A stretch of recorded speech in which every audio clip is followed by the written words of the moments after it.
Alright, so we're going to move on to actually conducting this goodness of fit test. You're going to use number 20 on your calculator sheet. There are two criteria to conduct a goodness of fit test. The expected frequencies are greater than or equal to 1. So if you were looking at these, are all of the expected frequencies greater than or equal to 1? Yes. Second criteria, no more than 20% of the expected frequencies are less than 5, or at least 80% of the expected frequencies are greater than or equal to 5. These are all greater than or equal to 5, so we have 100% greater than or equal to 5. So that satisfies this. 5 steps for a goodness of fit test. Step 1, determine the null and alternative hypotheses. The null is that the random variable follows a certain distribution, and the alternative is that the random variable does not follow the distribution in the null hypothesis. Step 2, select a level of confidence alpha, depending on the seriousness of making a type 1 error. Step 3, calculate the expected counts for each of the categories.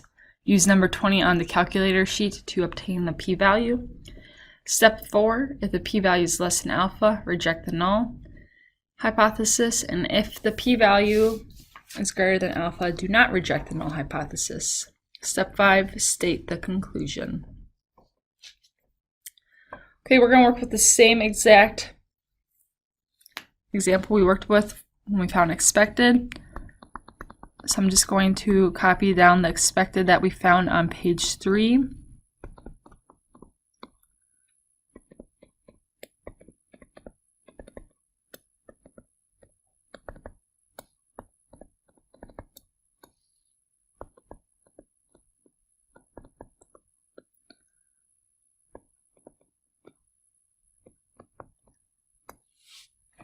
So this frequency, this is like what we observed.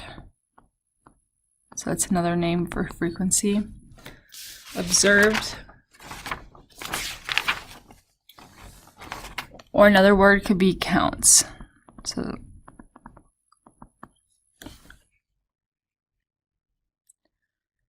So we need to verify the criteria. All the expected frequencies are greater than or equal to 1. And we already talked about these. And then the second criteria, no more than 20% of the expected frequencies is less than 5. Step 1 is to determine the null hypothesis.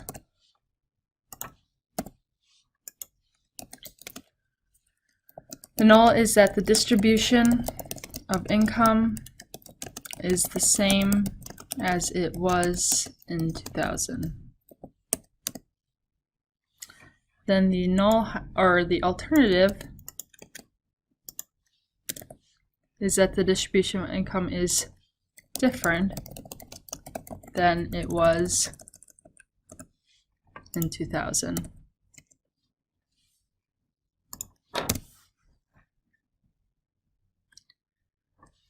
Step 2, your alpha, they tell us it is 0.05. Step 3, calculate the expected counts, that's done above.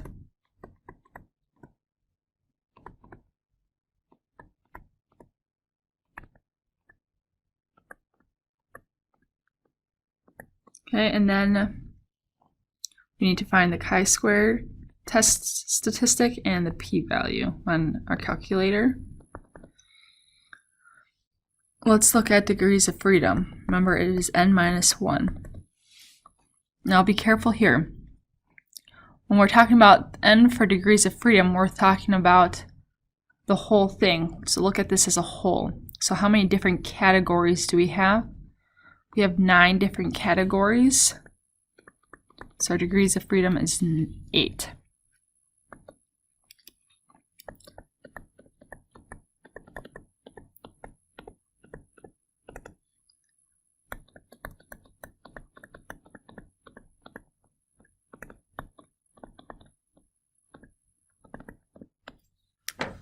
Okay, so let's look at our calculator sheet.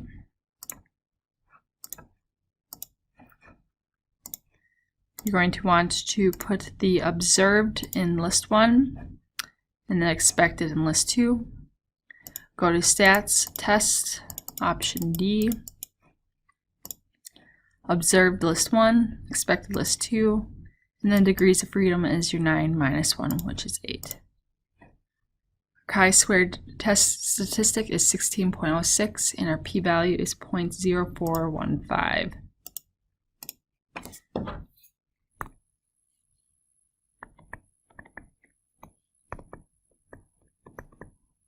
Step 4 is to compare your p to your alpha. It is less than our alpha, so we reject the null hypothesis.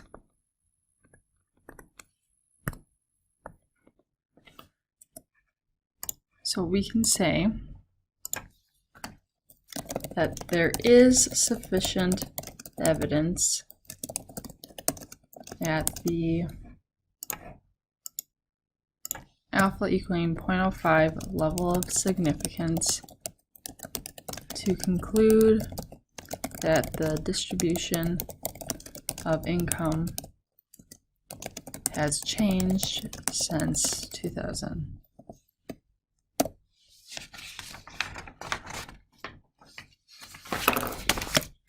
Okay, we now have another example. Now that we've went through one already, I'd like you to try to do this on your own and then play the video. An obstetrician wants to know whether the proportion of children born on each day of the week are the same. She randomly selects 500 birth records and obtains the data. Is there reason to believe that the day on which a child is born occurs with equal frequency at the alpha equaling 0.01 level of significance? So we want to know if it's equal frequency.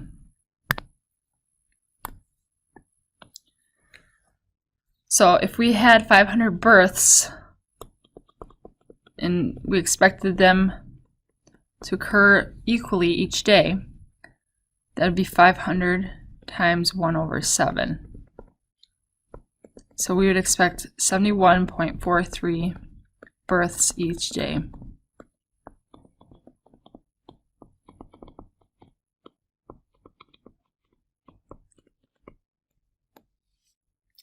Okay, now we can work on our criteria since we have the expected complete.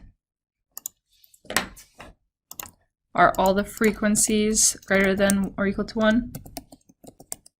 Yes.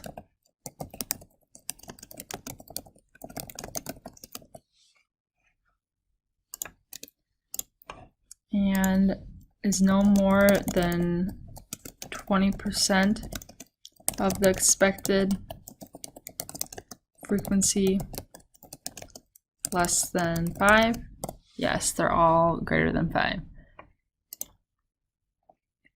Okay, so the null hypothesis.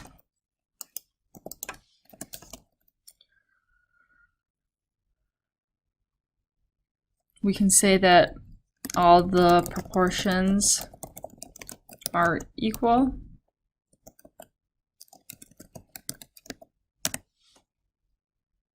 The alternative, we can say at least one of the proportions is different than the others. Only one has to be different in order for this to not be true, correct? So that's why we say at least one. Step 2, what's your alpha? Alpha is 0.01. Step 3, find the expected, which we did up here already. And then we can work on our chi-square and our p-value. Degrees of freedom, we have 7 days minus 1, so 6.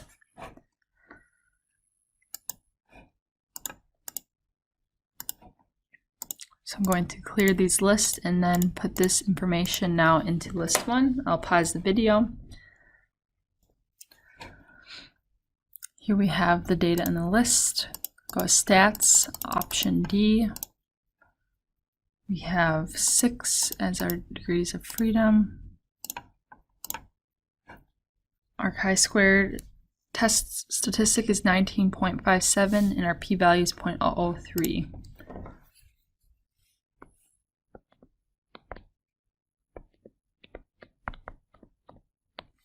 Step 4, compare that p to your alpha.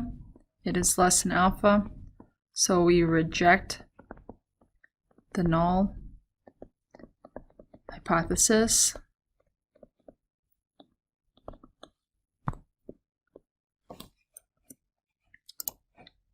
Step 5, state the conclusion. There is sufficient evidence at the alpha equaling 0.01 level of significance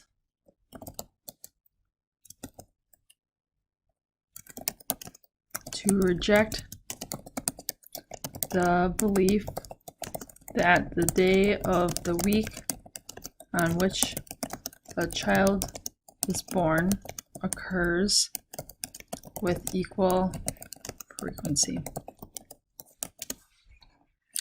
So I don't know if you are amazed by this, but I am. I really did think that the proportions of having a baby on any day of the week were equal. And we just showed that that is not the case. So that's quite interesting to me. Whenever we are testing a hypothesis, the evidence can never prove the statement in the null hypothesis to be true. For example, in performing the goodness of fit test from this section, we tested that the null hypothesis, the distribution of household income, is the same today as it was in 2000. Suppose we failed to reject the null hypothesis. We would not be able to say the distribution today is the same as it was in 2000. Instead, we say that we do not have enough evidence to suggest the distribution has changed significantly. Unfortunately, goodness of fit tests cannot be used to test whether sample data follow a specific distribution. We can only say the data is consistent with a distribution stated in the null hypothesis. That is the end of 12.1. Please let me know if you have any questions.